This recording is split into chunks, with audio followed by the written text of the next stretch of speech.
शहीद भगत सिंह की 117वीं जयंती पर दिल्ली में श्रद्धांजलि कार्यक्रम।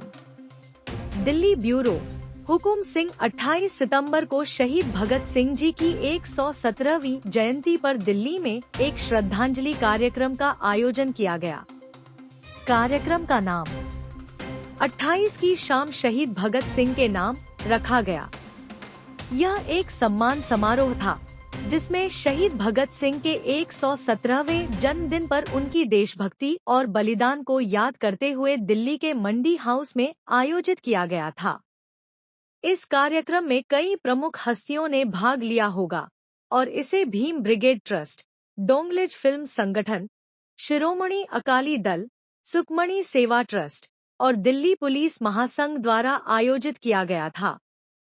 इस कार्यक्रम में मुख्य अतिथि जितेंद्र सिंह शाही, संयोजक भगत सिंह सेवा सदन, पद्मश्री मयंक कुमुद हसन, महान स्वतंत्रता सेनानी स्वर्गीय सैयद सावरकर हसन के पौत्र श्री अरुण प्रकाश सरपाल, महासचिव श्री रोहित पांडे, सुप्रीम कोर्ट अधिवक्ता वीरपाल जी, पूर्व सचिव दिल्ली पुलिस रहे। शहीद भगत सिंह जी का एक नारा था, धर्म से बड़ा देश होता है, मातृभूमि होती है। सिर्फ धर्म में बाल कटवाना वर्जित है, लेकिन अपने देश के लिए मैं बाल तो क्या, गर्दन भी कटवा सकता हूँ। यह कार्यक्रम शहीद भगत सिंह की देशभक्ति और बलिदान को सम्मानित करने के लिए आयोजित किया जा रहा है। कार्यक्रम में राजीव जोली खोसला, संजय शर्मा, सुशील खन्ना, हितेश शर्मा, कलीराम तोमर, अरुण कुमार शर्मा, परमजीत कौर, राजू रहेजा, रोशनी रहेजा, राहुल बिज, प्रेम सिंह, रीमा जी, त्रिवेणी जादौन, आरपी शर्मा, दक्ष गोयल, महफूज खान, इरशाद कुरैशी, हंसराज वर्मा एवं हुकुम सिंह और भी अन्य लोग मौजूद रहे।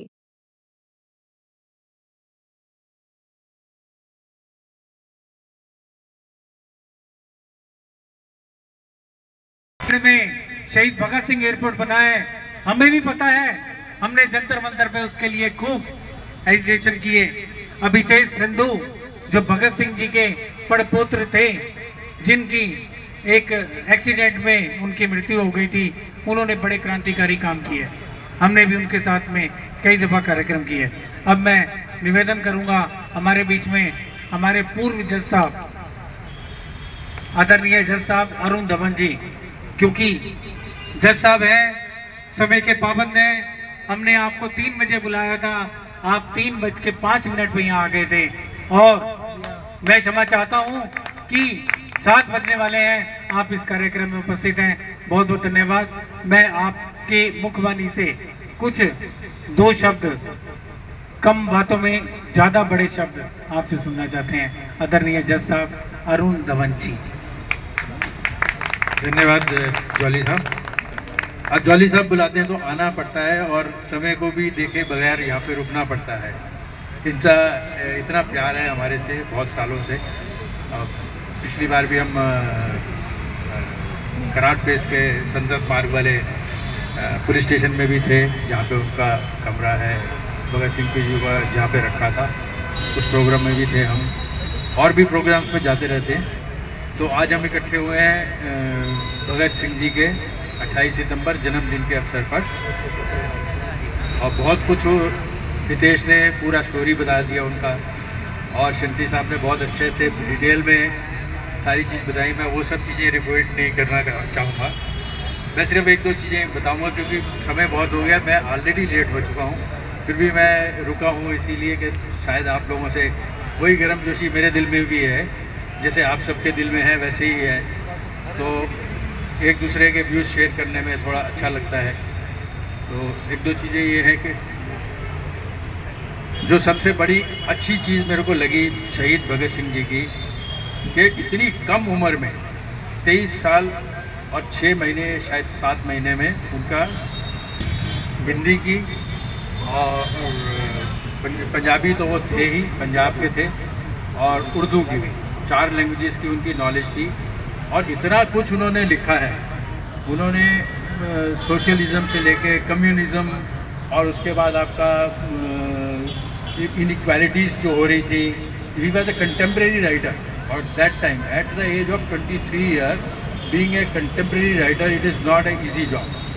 और इतना उनके अंदर जो 13 साल की उम्र से जो उनके अंदर जो जज्बा बैठा है, पारिवारिक तो कुछ चीज़ें थी ऑफ कोर्स, लेकिन फिर भी वो जज्बा इतना तेज़ अपने दिल में जगाए रखना बड़ी अच्छी, बहुत बड़ी बात होती है। वो आपको मालूम है लयालपुर में पैदा हुए थे, जो आजकल उसका नाम चेंज हो गया, फैसलाबाद हो गया है आजकल पाकिस्तान में। तो मैं विदेश जाते रहता हूँ, मेरे को कई लोग मिलते हैं, पाकिस्तान के भी बहुत लोग मिलते हैं, और वो भी क्लेम करते हैं कि शहीद भगत सिंह जो हैं वो हमारे हैं, आपके नहीं हैं, वो हमारे हैं, क्योंकि वो उस साइड में पैदा हुए थे, फैसलाबाद में, जो आज का फैसलाबाद है वहाँ का। तो वो भी क्लेम करते हैं और हम भी क्लेम करते हैं।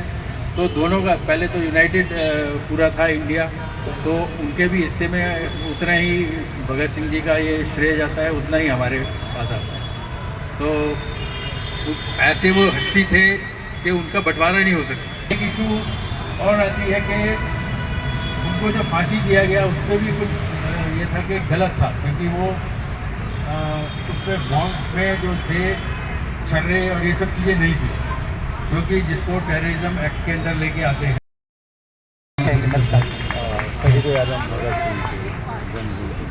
बहुत ही बढ़िया। आज हम जामे शाम दे रहे हैं, तो ऐसे वीर क्रांतिकारियों और शहीदों की भारतीय भारत में स्वतंत्रता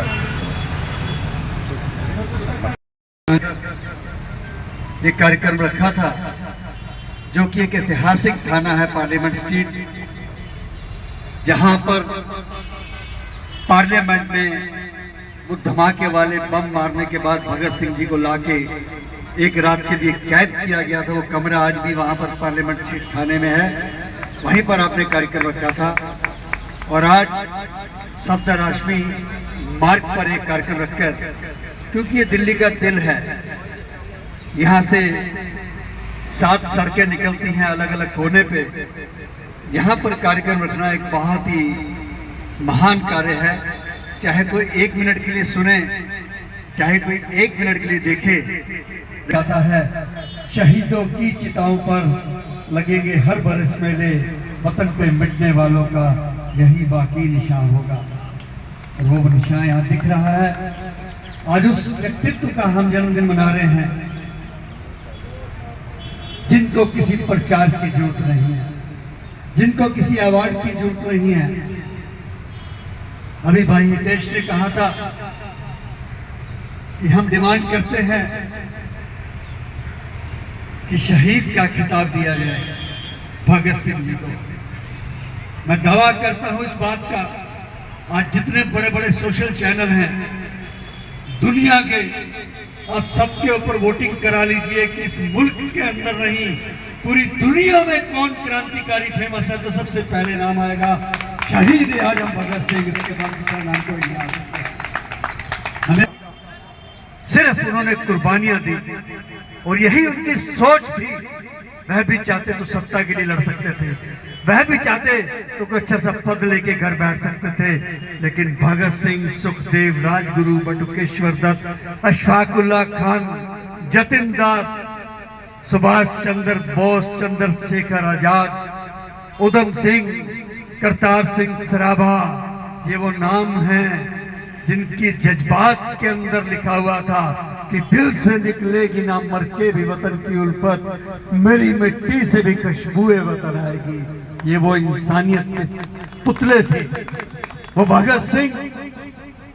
एक छोटी सी बात पे जिन्होंने अपने जीवन को बदला, वो भगत सिंह जिनके 3 पीढ़ियां फ्रीडम मूवमेंट में गई, उनके दादा, उनके पिता और खुद भगत सिंह जिन्होंने अपना पूरा जीवन जेलों के अंदर बिताया।